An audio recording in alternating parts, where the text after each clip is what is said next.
Maglaway ta guys. Mani akong mga sagol guys. Siya. Tinangkong. Kailang. Alugbati. Ano guys. Imulan ako og asin kay para mahindog mayo. Talong og okra. Guys, para isubak natin sa atong laway. Nangbukal na ang atong tubig guys, ilunod natin ang atong mga lamas. Atong mga lamas.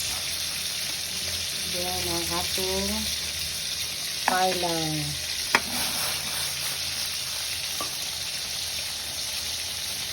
Ang atong okra ay kalabasa.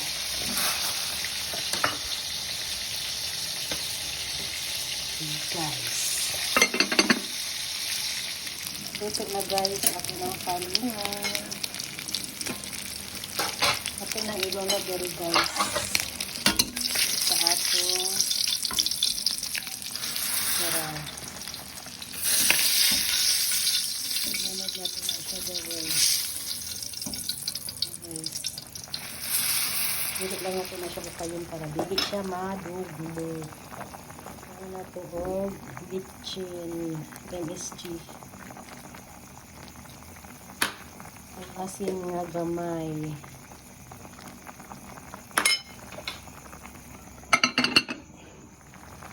Nalunod na nako ang kan guys para itong talong. Ayan guys, takpan.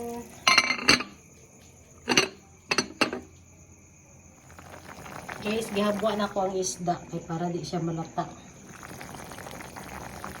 Ako nang ilunod ang ako ang talong, ay lulit.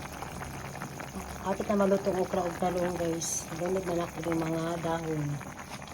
Okay guys. Mga dahon. Daming dahon guys oh. Marami-raming dahon. Okay guys. Ano siya hinahinayan guys. Baon sa tubig. Sa sabaw. Ito ko ganang dagang sabaw ang lawin guys. Limit na yun nagsabaw.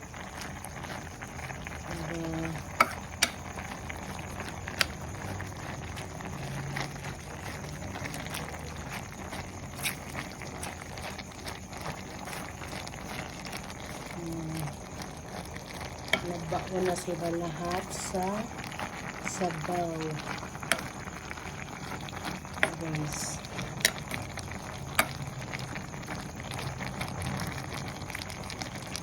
Isang bukal lang guys. Ito na ang ating lawon. So safe na ang atong isda guys. Kaya ato na siyang gihabo. Para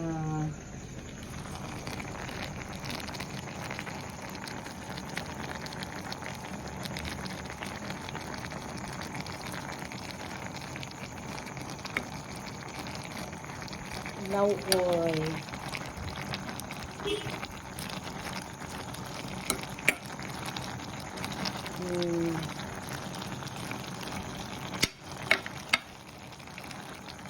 Magamit lang naman siya. Maluto.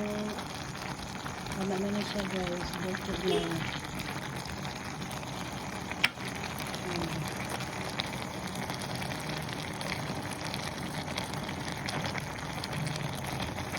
Pagpungan naman ito guys. Maluto na siya sa iyang kaginit. Ako nang gilahit-lahit guys.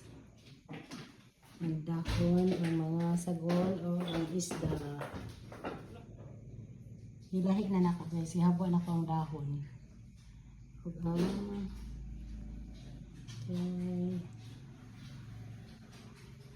Murag tulo ka klase ang sudan. Pero gipanghabuan ako na dahon.